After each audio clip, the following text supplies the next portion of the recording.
It's a really long story how I got to New York, but when I was 17, I had my birthday party, and I was born January 17th, so 17 was my magic year, my mom says. So I had like Woodstock in my backyard. I invited 20 people, over 200 showed, and it turned into like epic hide and seek tag with the cops. And I lost and got caught. And then I got sent to finishing school. And I graduated at the top of my finishing school and was sent to beauty pageants and kept winning and eventually winning and got sent to New York City for the final thing. It was my first time being away from my family for any holiday, and it was Easter. And I learned that this is the one thing that I could be dedicated to besides soccer and my family. And I thought, well, I did a bunch of competitions and then won for mostly acting. So I thought, well, if they think that I'm doing all right, then I can do all right too. And so eventually I started acting, and I kept getting brought up to the city. And then I started staying at random people's houses that I met on set because they're very friendly. And you just kind of say, like, no whammies, hope you don't meet Jeffrey Dahmer. And then I realized, like, it's about time to move up to the city. And my best friend Josh lived here, so I used to crash on his couch. And jobs started building up, and I realized I had enough money to afford an apartment up here. So now I'm up here doing modeling, acting, and other odd jobs to pay the rent. And yeah.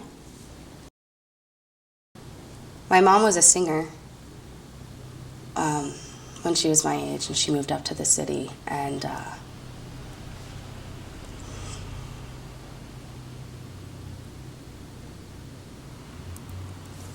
my mom moved up to the city when she was about 23, I believe, and she wanted to make it in singing. So she went and she did the whole audition, and she was getting good jobs, and there was a lot of hope for her. But then she fell in love with my dad, and she went home. She was like on tour, and got pregnant with my brother, and they had a few more, and here I am, and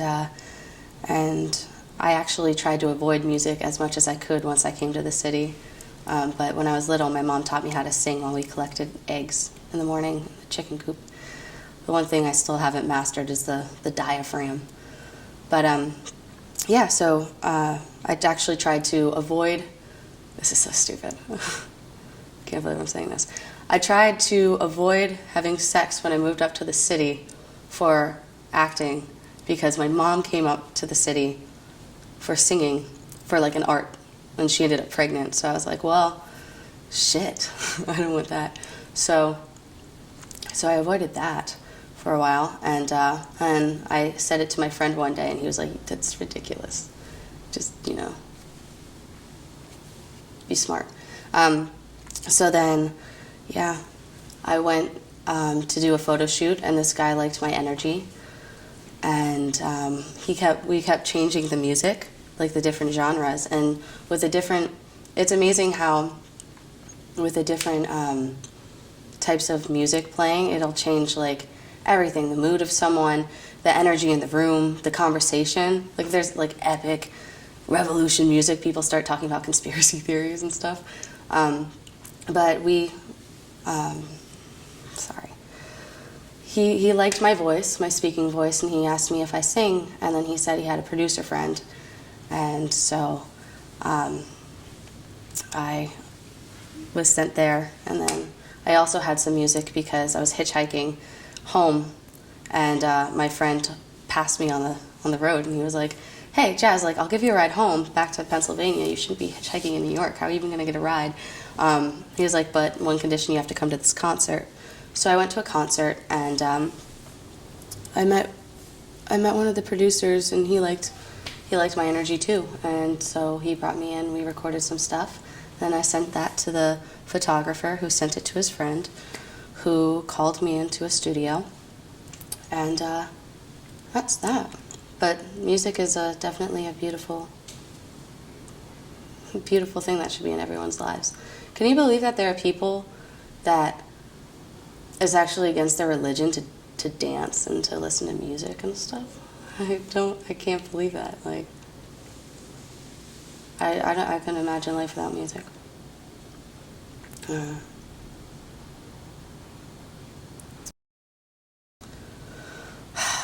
Actually, here's a fun story. All right, so story time. I started singing in the city and like writing poetry and stuff because when I first moved to the city, my neighbor was listening to this awesome music next door, and I could hear it through our like paper thin walls, and I went over and I knocked on his door and I was like, "Hi, excuse me." Like, I knew it was Bob Dylan because I know his voice. And I was like, "Hi, excuse me, can you tell me what that song is that's playing?" And he said like Aimlessly, but I knew it wasn't Aimlessly. And I was like, "Oh, thank you." And I went back home. I was like, "Shit, it's not Aimlessly." And then like I heard it again. And I was like, "What is this?" Like, so I went back over and I knocked on the door. I'm like, "Excuse me, hi, sorry, I'm your neighbor. Your music's great. Who is this playing the song?" And he's like, "Oh, it's Cat Power." I knew it wasn't Cat Power, and I go home, and then it came on, and like an hour later it comes on again. And I'm like up against the wall with like a glass, and I have it in my ear, and I'm trying really hard to hear just like a line or a lyric or anything. And it's like long ago and far away, and that's not even in the song at all. But for the longest time, I couldn't figure out this song, and I knew it was Bob Dylan. And I looked up so many of his songs, and I just couldn't find it.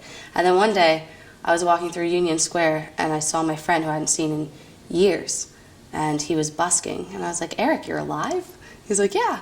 And I was like, "Well, what are you doing?" He's like, "Oh, I decided to call off work today and just busk in New York." And he's from Pennsylvania. We grew up together.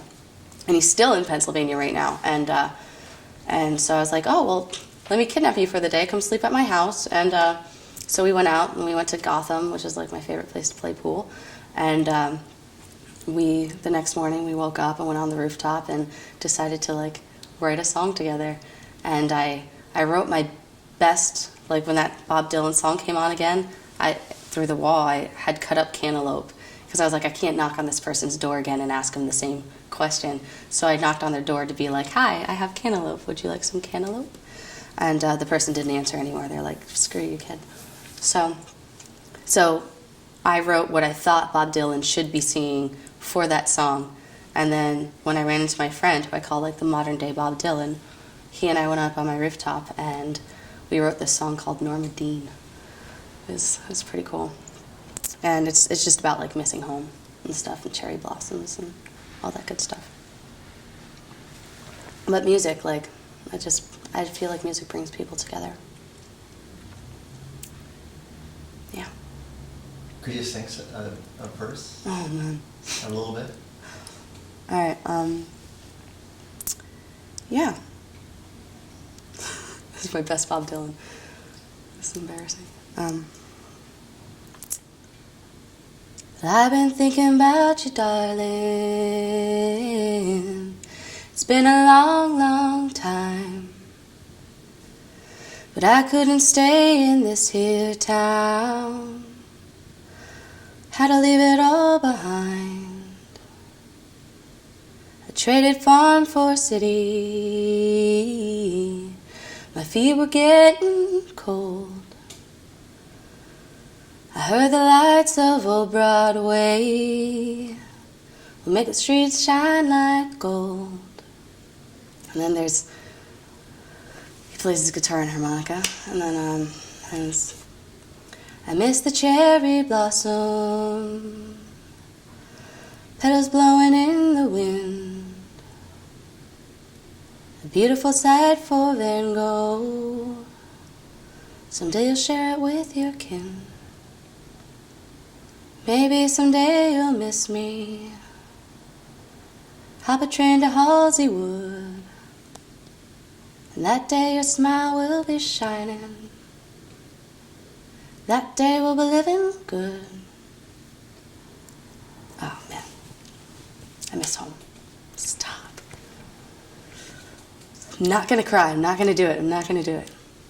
But yeah, no, I wrote it about home. And then a few months ago,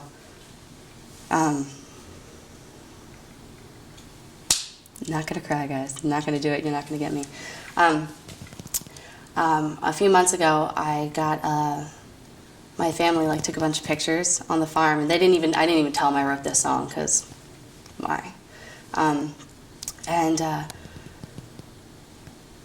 they sent me a picture of the cherry blossom tree, and it's like wilting a little bit because it was like turning into fall.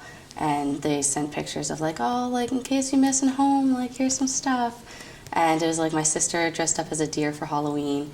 And then there was a picture of the cherry blossom tree, and it was like kind of blurry. And my aunt actually said it reminds me of an impressionistic painting, like impressionist.